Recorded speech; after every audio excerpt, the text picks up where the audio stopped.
Bafowethu, good morning. Sanibonani bafowethu ekuseni namhlanje ngiyanibingelela igama lami nguThemba ngwakamsomi. Hey. Wengani zakwethu phela namhlanje sizobuyela back kwi-ad hoc. So buyela back kwi-ad hoc. Ave ngifisa ukusho lokhu ukuthi lapha ku-ad hoc siseno Paul O'Sullivan. Ave ngifisa ke futhi ukuthi engathi engaya kuMadlanga. Ngiyamfisela uMr Paul O'Sullivan ukuthi engathi engaya kuMadlanga Commission. Ngiyamfisela iMadlanga Commission. Hayi kabi kodwa uMr Paul ngifisa ukuthi aye kuMadlanga Commission. Uyabona ke into sibonile izolo kahle kahle uMr Paul i-agent uMr Paul i-agent nje zonke lezi zinto o forensic investigator, all those things azikho. Ufike kahle ke izolo ke kuMadlanga kahle sabona ebingelela waqonda kumnumzana uJulius Malema wamxhawula wamahaga. Wabaxhawula nje konke kwakuhle yonke into yabo. And ngokujwayelekile ke uMr Dictator ngiyamazi waseqala ke esho izifiso zakhe. Ukukhombisa ukuthi ngifisa ukulawula ngoba mina ngumlawuli. Ngafike eSouth Africa ukuzoba umlawuli. Hayi kwacaca ukuthi kuhlangana kuyahlukana kuthiwa cha. Sizwa kithi njoba sekubizile la sizwa kithi asizukuzwa ngawe into izohamba kanje. Ithina sokubuza imibuzo wena uzophendula. Kahle ke izolo ke beqala ubaba uevidence leader uMr Arendse. uMr Arendse uqalile ke izolo uyazi ke wathatha isikhathi eside ngokujwayelekile.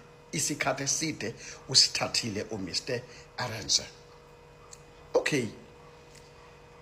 Mningi imibuzo ebuziwe kuyena wayichaza ukuthi wafika nini eSouth Africa, wenzani, wathanda le country, wa-investor kuyona, okunye futhi okuveliwe kwavela ukuthi wayi-applyela nini i-citizenship, wayithola nini i-citizenship ukuthi abe permanent resident yase-South Africa ngokusomthethweni, konke lokho ukuchazile eSouth Africa. Okunye futhi okube impica abadala ilokhu ukuthi incwadi yena ayibhale yena ngokuqobo lwakhe yena enza i-application ubese iphika ewumuntu ayingayi-understand angayikhumbuli ngoba efuna into nje ayibonayo ukuthi uPaul O'Sullivan izomfaka ekhoneni ushesha iqhelise ayibeke eceleni uyabo ngoba uyabona ukuthi ngizogaxela la. Okunye futhi akuvezile ukuthi yena wayoko trainwa kwaba yiphoyisa watrainela ukuthi abe yiphoyisa or no before that ukuvezile ukuthi eCity of Johannesburg kwakunobugebengu kanjalo waseke behlanganisa iforum ethizeni ezolwisana nani nobugebengu. Uthe saliswana nalokho futhi waseba neinterest ukuthi ajoyine umbutho wamaphoyisa waya kwi-training wawo train. And therefore waseqashwa ukuthi ayosebenza eBoysen Police Station. iBoysen ke bakwethu iseSandton eJohannesburg. Kuthe kusenjalo ke kwase kuvela ukuthi yena wayisholwa yena ngokwawakhe ukuthi wajoyina enye iorganization noma iorganization eyayitrainer eyenza ama training what yena waseveza ngokuthi yena uyena owatrainer umnumzane uCyril Ramaphosa yabo.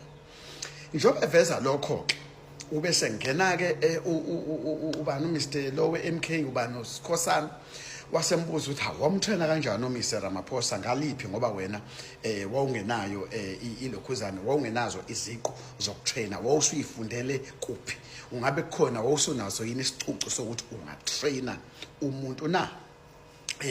Ngokunjalo futhi noMr uJulius Malema naye futhi wayithatha on futhi leyo naye very serious yabo.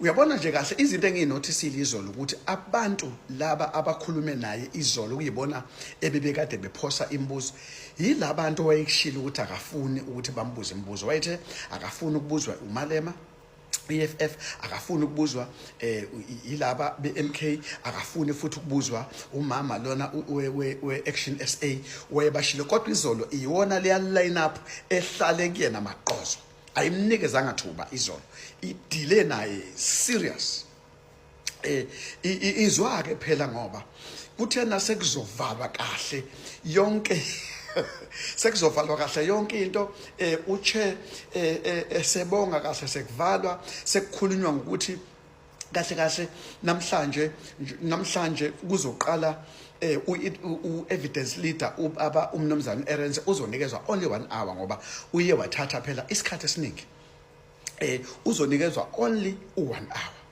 and naye uzonikezwa only 1 hour ukuthi asiphendulele ukuphendula imibuzo yakhe ngoba izolo bathatha isikhathi eside kakhulu ezama ukuchaza izinto engachazeki umnumzana uPaul O'Sullivan ayike imasivalwa ke nje isiphekwa kahle inkulumo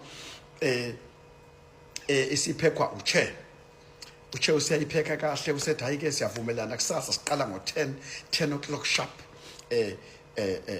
Miss Evidence Leader isikhathi sakho 1 hour please, because the members, they will need to have their own time of 40 minutes each member.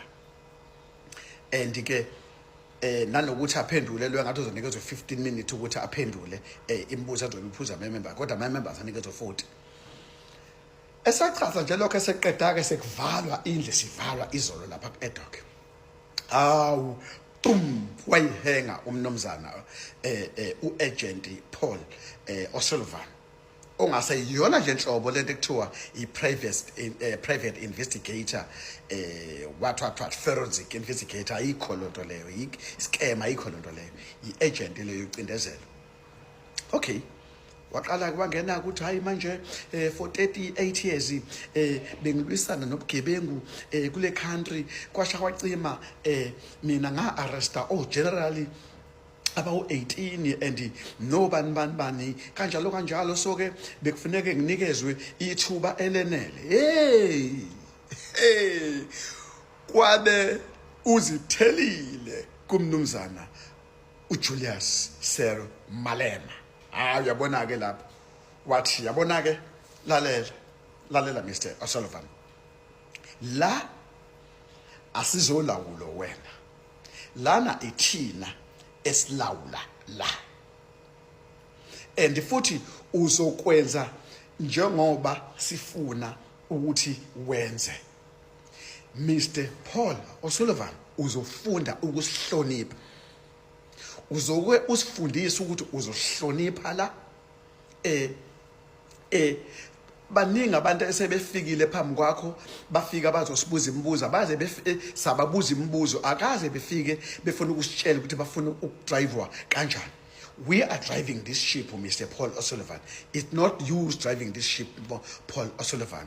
So indaba yakho ukuthi usidictate usibullishe asizukuyithatha lonto leyo. That is not acceptable, Mr. Paul O'Sullivan. Kusho bani? Mr. Julius Malema niyamazika nonke. Awu zihlangane head on kanje izolo. Sekuvalwa.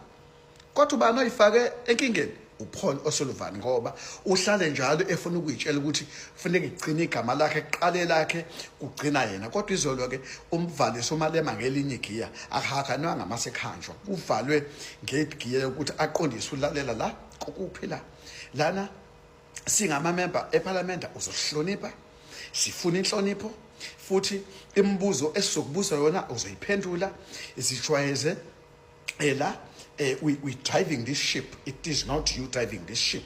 So la ku government mawula nje izinto sokubuza imibuzo izwe kufanele lithola ama answers uzosiphendula akuze kuba wena ozokwenza ngendlela yakho wamqondisa wambeka into order ngasho ngathi yabona ke manje yaqhilaza iqhilaze ngempela iqhilaze ngegiya eninamandla uma sekuphethe izolo yavela iqhilaza straight away kwabonakala ukuthi kuyacaca ese adoki ke leze benginikeza zona namhlanje ukuthi ziqale kanjani yaphela kanjani kodwa kuningi izinto engahlangananga ngo Mr. Paul O'Sullivan ngokwama credentials akanawo is just a bloody agents.